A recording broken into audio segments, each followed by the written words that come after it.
Syria के अंदर से नेतन्याहू का नया वीडियो आया है। हेलीकॉप्टर से उतरने के बाद नेतन्याहू उस पहाड़ पर पहुंचते हैं जिसको कहा जाता है जबल अल शेख यानी शेख का पहाड़। सीरिया की ऊंची चोटी को इजराइल में माउंट हेरमोन कहा जाता है। सीरिया में शेख के पहाड़ पर पहुंचकर नेतन्याहू बताते हैं अपना सीरिया पर कब्जे वाला बड़ा प्लान।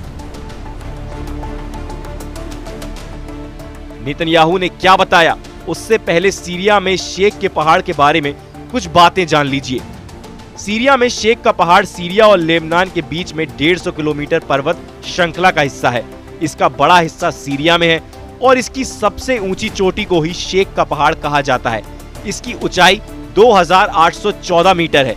ये पर्वत श्रृंखला दक्षिण में सीरिया की गोलान की पहाड़ियों से मिलती है, जहां इस वक्त बड़े हिस्से पर इजराइल ने कब्जा किया हुआ है। नेतन्याहू की इन तस्वीरों को देखकर ईरान बहुत गुस्से में है। शेख के पहाड़ पर पहुंचे नेतन्याहू बता रहे हैं कि इजराइल अब इस चोटी पर लंबे वक्त तक कब्जा रखने के लिए तैयार है। चलिए आपको बता देते हैं कि शेख के पहाड़ पर कौन कौन दिखाई दे रहा है। प्रधानमंत्री के साथ बेंयामिन नेतन्याहू, इजराइल के रक्षा मंत्री काट्ज, सेना अध्यक्ष हर्जी हलेवी और शिन बेत के चीफ रोनेन बार। शेख के पहाड़ पर बेंयामिन नेतन्याहू के साथ इजराइल के रक्षा मंत्री इजराइल काट्ज भी थे। इजरायली सेना के chief of staff Herzi Halevi भी थे। खुफिया एजेंसी शिन बेत के चीफ रोनेन बार भी आए। यानी इजराइल की टॉप सिक्योरिटी टीम शेख के पहाड़ पहुंची और फिर नेतन्याहू ने वो मैसेज दिया जो तुर्की से लेकर ईरान तक पहुंचा। शेख के पहाड़ से नेतन्याहू ने कहा, मैं रक्षा मंत्री, चीफ ऑफ स्टाफ, उत्तरी कमान के कर्नल शिन बेत के प्रमुख और वरिष्ठ कमांडरों के साथ माउंट हरमन की चोटी पर हूं। इस नाजुक वक्त पर हम सब इस महत्वपूर्ण स्थान पर मौजूद हैं ताकि यहां पर इजराइल की तैयारियों का जायजा लिया जा सके। जब तक कोई दूसरी व्यवस्था नहीं बनती तब तक यही हमारी सुरक्षा की गारंटी है। सीरिया के इस पहाड़ पर इजराइल की टॉप सिक्योरिटी टीम का आना इसलिए मुमकिन हुआ क्योंकि राजधानी दमिश्क में जुलानी आ चुका है। अब्बू मोहम्मद अल जुलानी पर तुर्की के राष्ट्रपति का हाथ है। यही वजह है कि इस वक्त सीरिया ऐसा वॉर थिएटर बन चुका है जिसमें अब इजराइल को शह देने का इल्जाम तुर्की के राष्ट्रपति एर्दोआन पर लग रहा है। जुलानी को दमिश्क में देखकर ईरान बहुत गुस्से में है।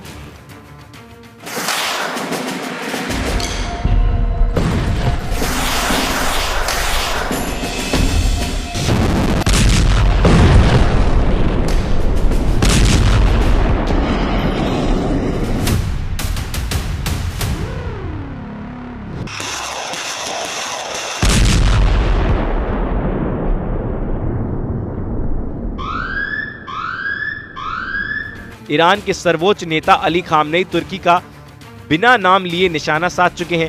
खामनेई ने 11 दिसंबर को कहा था सीरिया के पड़ोसी देश ने इजराइल और अमेरिका के साथ मिलकर साजिश रची है। इस तख्तापलट में सीरिया के एक पड़ोसी मुल्क ने साफ भूमिका निभाई है और उनका काम लगातार जारी है।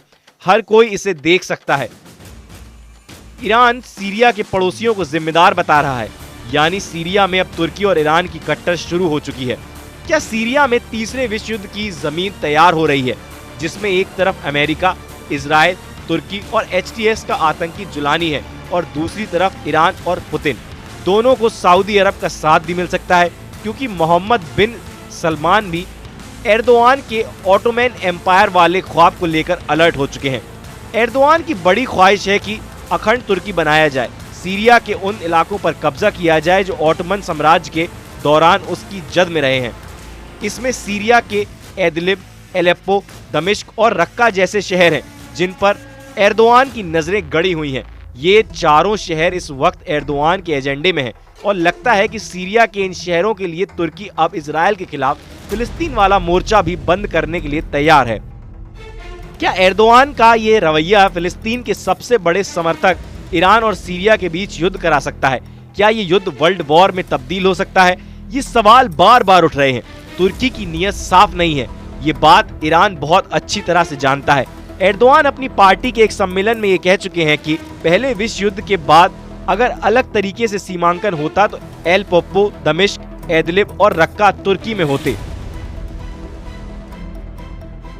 पहले विश्व युद्ध में ऑटोमन साम्राज्य का नक्शा देखिए। पूरा लेबनान, फिलिस्तीन, सीरिया और इराक का बड़ा हिस्सा, यहाँ तक कि पश्चिमी और पूर्वी सऊदी अरब तक ऑटोमन एम्पायर तक फैला हुआ था। इसलिए ये मैप देखकर एर्दोआन की कसक रह रहकर बाहर आती है, जबकि ये नक्शा देखकर सऊदी अरब भी चौकन्ना हो गया है। अब बशर अल असद की सरकार गिराए जाने के बाद सीरिया में तुर्की को दबाव बढ़ाने का बड़ा मौका मिल गया है, लेकिन सीरिया में तुर्की का दायरा बढ़ाने का सबसे बड़ा फायदा इजराइल को हुआ है, क्योंकि अब सीरिया में सबसे ऊंचे शेख के पहाड़ पर भी नेतन्याहू के कदम पड़ चुके हैं। नेतन्याहू का ये वीडियो देखकर ईरान बहुत ज्यादा तनाव में है और इसी तनाव के बीच ईरान के विदेश मंत्रालय के प्रवक्ता का भी बयान सामने आया है। उनका कहना है, पिछले कुछ दिनों में सीरिया के एक बड़े हिस्से, लगभग 365 वर्ग किलोमीटर, जो क्षेत्रफल में गाजा पट्टी के बराबर है, उस पर कब्जा कर लिया गया है। यह एक ऐसा मुद्दा है जिसके बारे में सभी देशों को सतर्क रहना चाहिए और अंतर्राष्ट्रीय निकायों से इस कब्जे की शिकायत की जानी चाहिए। सीरिया में जुलानी की एंट्री से नेतन्याहू बहुत ज्यादा जोश में है, लेकिन चाहे गोलान के पहाड़ हो या फिर शेख का पहाड़, इन दोनों जगहों पर इजराइल का पहुंचना पूरी दुनिया अवैध मानती है।